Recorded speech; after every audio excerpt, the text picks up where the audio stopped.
Esselamu aleykum ve rahmetullahi ve berekatuhu. Aqsamul kelam. Şol kelamdın emne bölüktörü. Aqsamul kelime dep koysanız болады. Em бұл жерде kelamdan maksat ошол арабтарды сүйлөгөн сөздөрдүн эмне бөлүнүшү. Em туурараак айтсаңыз aqsamul kelime ошол сөздүн эмне бөлүнүшү деп түшүнсөңүз деле болот. Эми ошол сөз бизде канчага бөлүнөт экен? Сөз бизде 3кө бөлүнөт экен. Канча бөлүнөт десе, сөз бизде эмне экен? 3кө бөлүнөт экен. Бұл birincisi isim, ikincisi fiil, üçüncüsü ne? Harf deydi. Al-ismu degen, isim degen бұл emne dese, isim degen bilesizler, бұл жақта айтады. Kelimetun, бұл sözken, dallat kılat, kelimetun söz, dallat kılat, ala ma'nen, manige, fi nafsiha deydi, öz aldığınca deydi, velem taqterin bi zamanin. Emne? Velem taqterin bi zamanin. Zaman menen baylanışpaydı. Oşunda Arap tili 3kö bölünөт экен. Zamanга байланышпаган söz öz алдынча маанisi болсо аны биз исим деп айтат экенбиз. Экинчиси бул fiil. Fiil деген бул эмне десе, kelimetun söz дейт.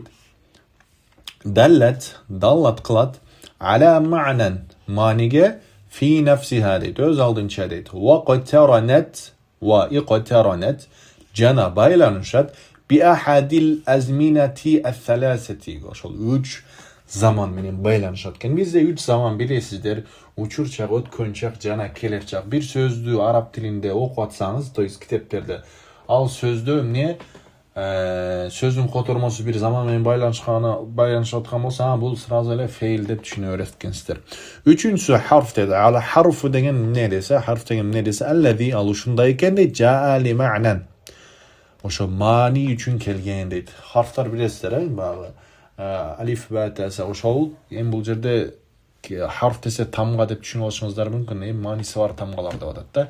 Misalı bizde Arap dilinde ne var? Bilesizler. Arap dilinde misalı b degen tamga var, misalı cim degen tamga var.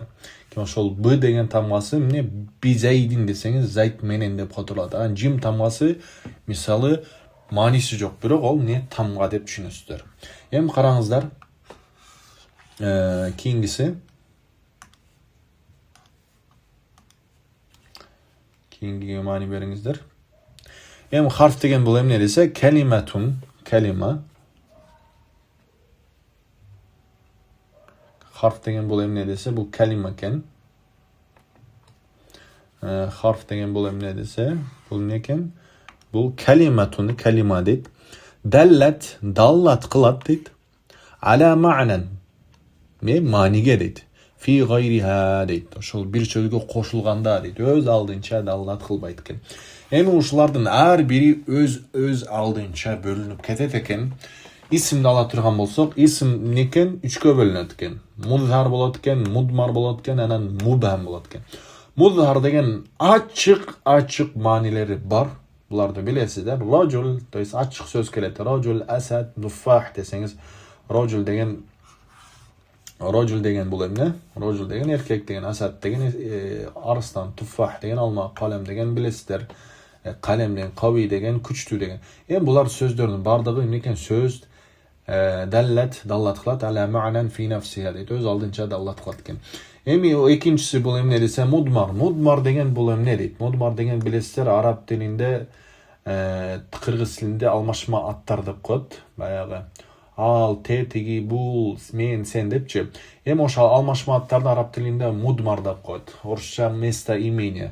Oşal ana, anta, huwa, hiya degen sözdördün bardığı emne olatken. Bardığı oşol isim bol besiptelin etken. Üçüncüsü mubham deydi. Arap dilinde oşunday sözdör var ki mubham degen düşünüksüz da. Düşünüksüz degen de açık emes deydi. Bular nege açık emes dep atalat dese, sebebi hada degense birovsiga hada dep kıykırıp atsa düşünbey kalışı mümkün. Hadadan keyin sözsüz türdü bir söz kerek, anı açıktagan. Mandayça aytkanda bul sözdör öz aldınça neken manisi var. Hada degen bul degen. Prosta bul düşündürüp atat da. Bular sözsüz ne? Bir söz menen geliş kerek degen manida aytalat. Allati, jawsa allati degen sözdör. Hem ikincisi Feil degen ne dedik? Al zamanга байланышкан жана мааниси бар сөз дедик. Мисалы дороба десеңиз, ал заманга байланышкан жана ал мекен, ал feil болуп эсептелет. Эми ошол неме 3кө бөлүнөт экен. Ким? Feil дагы 3кө бөлүнөт экен. Биринчиси мади, экинчиси мудари, үчүнчүсү эмне амр болот экен. Мади деген бул эмне десе, мади деген бул өткөн заманга байланышкан этиш. Мудари деген бул учур чак жана келер чакка байланышкан этиш. Амр деген бул буйрук этиши.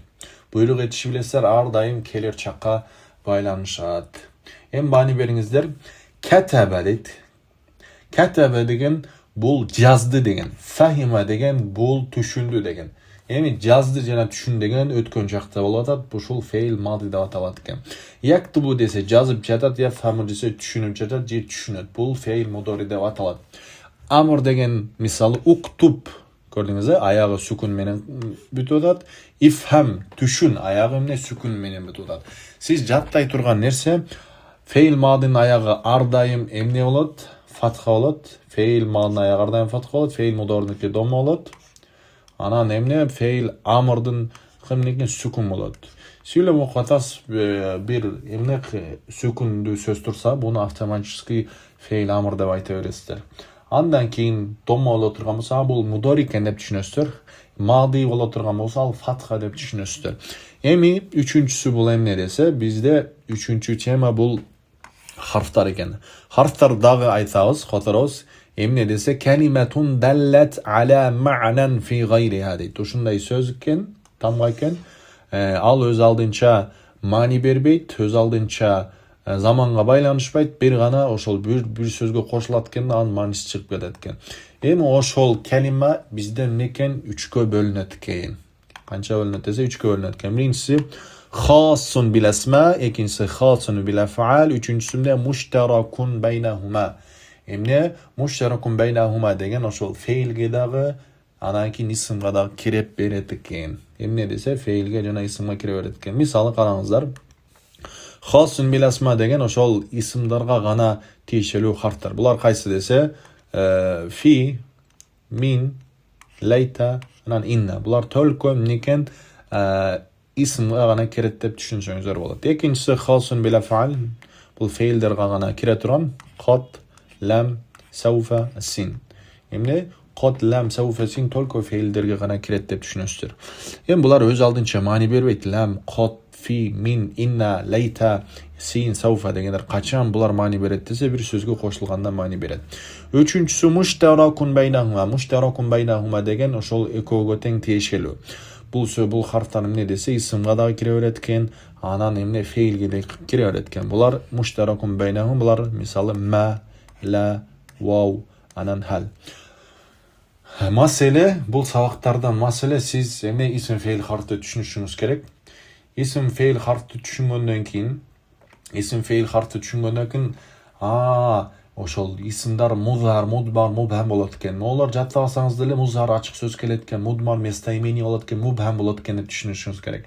Могу мисалдар жаттабасаңыз да өткөн чак, мудари, анан амр деп түшүнүшүңүз керек. Анан могу мисалдарды, маанилерин билбейсиз, сиз түшүнө турган нерсе, хасун бил асма, хасун бил аф'ал, анан муштаракун байнахума болуп эмне бөлүнөт экен деп түшүнсөңүздөр, сиздерге өтө жакшы болот. Ушуну менен сабак бүттү. Аллаху а'ламу бис-саваб.